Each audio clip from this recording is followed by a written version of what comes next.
ഈ പറഞ്ഞ 69 ലക്ഷം രൂപയുടെ കച്ചവടമൊക്കെയും ഈ 10 മാസം കൊണ്ട് അല്ലെങ്കിൽ 11 മാസം കൊണ്ട് അവിടെ നടന്നിട്ടുണ്ടോ? ഇല്ല. തോന്നി അതങ്ങനെ വരൂ, അതങ്ങനെ സംഭവിക്കൂ. കൃഷ്ണകുമാറിന്റെ മകൾ ദിയയുടെ സ്ഥാപനത്തിലെ ജീവനക്കാരികളുടെ അക്കൗണ്ടുകളിലേക്ക് 10 മാസത്തിനിടെ 60 ലക്ഷത്തിലധികം രൂപ വന്നതായിട്ടാണ് ബാങ്ക് രേഖകൾ. എന്താ ഉറക്കം വരുന്നു. ജീവനക്കാരികൾ പണം തിരിമറി നടത്തിയെന്ന ദിയയുടെ പരാതി ശരിവെക്കുന്ന രീതിയിലുള്ള ബാങ്ക് വിവരങ്ങളാണ് പോലീസിന് ലഭിച്ചത്. കൃഷ്ണകുമാർ ഇപ്പോഴും ആരോപിക്കുന്ന അല്ലെങ്കിൽ ദിയ ആരോപിക്കുന്നത് എൻ്റെ 69 ലക്ഷം രൂപ നിങ്ങളുടെ അക്കൗണ്ടിലേക്ക് വന്നു, നിങ്ങൾ അടിച്ചു മാറ്റിയിട്ടുണ്ട് എന്നുള്ളതാണ്. അയ്യോ ഞാനോ?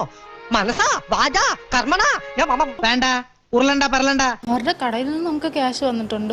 നമ്മുടെ അടുത്ത് പറഞ്ഞിട്ടുണ്ടായിരുന്നു ഫസ്റ്റ് ഒരുപാട് പേയ്മെന്റ് വരുന്നതല്ലേ, കുറച്ച് നിങ്ങളുടെ അക്കൗണ്ടിലോട്ട് വാങ്ങിക്കാനാണ് പറഞ്ഞിട്ടുണ്ടായിരുന്നത്. അപ്പൊ ഞങ്ങളുടെ അക്കൗണ്ടിൽ മേടിച്ച് ദിയേജിക്ക് ക്യാഷ് ആയിട്ട് കൊടുക്കുമായിരുന്നു. പിന്നീടാണ് ഞങ്ങളുടെ അടുത്ത് പറയുന്നത് എനിക്ക് ടാക്സ് ഇഷ്യൂ ആണ്, ടാക്സ് ഇഷ്യൂ കാരണമാണ് നിങ്ങളുടെ കയ്യിൽ മേടിക്കാൻ പറയുന്നത്. സത്യം ആയില്ലെങ്കിൽ ഭഗവതിയാണ് സത്യം. ഈ പറയപ്പെടുന്ന പോലെ 69 ലക്ഷത്തോളം രൂപ 3 പേരുടെ അക്കൗണ്ടിലേക്കായിട്ട് വന്നിട്ടുണ്ടോ? ഇല്ല. നീ എന്താണ് എന്നെ കുറിച്ച് ധരിച്ചത്? ഞാനൊരു ഉണ്ണാക്കനാണ്. എൻ്റെ ചേട്ടൻ ഓരോ വീട്ടിലെ ആവശ്യങ്ങൾക്കായാലും എൻ്റെ അക്കൗണ്ടിലാണ് ക്യാഷ് അയക്കുന്നത്. അതും അവരൊരു തെറ്റായ രീതിയിലാണ് വ്യാഖ്യാനിച്ച് എന്നോട് പറഞ്ഞത്. നിനക്ക് എന്തിനാണ് നിന്റെ ചേട്ടൻ ഇത്രയും ലക്ഷങ്ങൾ അയക്കുന്നത്, ആരുടെ കൂടെ കിടന്ന് കൂത്താടാനാണ് ഈ ക്യാഷ് ഒക്കെ അയച്ചിരുന്നത്, അങ്ങനത്തെ രീതിയിലുള്ള സംസാരങ്ങളാണ് അവർ സംസാരിച്ചത്. വേദനിക്കുന്ന ഒരു കോടീശ്വരനാടാ ഞാൻ. നമ്മൾ ലീഗലി അഡ്വൈസ് എടുത്തിട്ടാണ് നമ്മൾ ചെയ്തത്. അപ്പം നമ്മുടെ അഡ്വക്കേറ്റ് പറയുന്ന പോലെയാണ് നമ്മൾ ചെയ്തുകൊണ്ടിരിക്കുന്നത്. നമ്മുടെ അഡ്വക്കേറ്റ് പറയുന്ന പോലെയാണ് നമ്മൾ ചെയ്തുകൊണ്ടിരിക്കുന്നത്.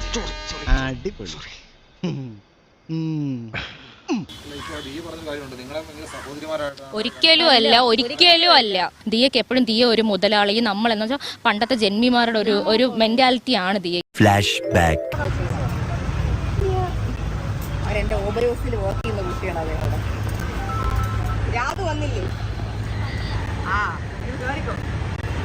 ഞാൻ എന്റെ ചെറിയൊരു എൻട്രി ഉണ്ട്. എന്നാലും സഹോര കുന്നോളം കേട്ടാ ഉള്ളില് സങ്കടങ്ങള് നമ്മളില്ലേ.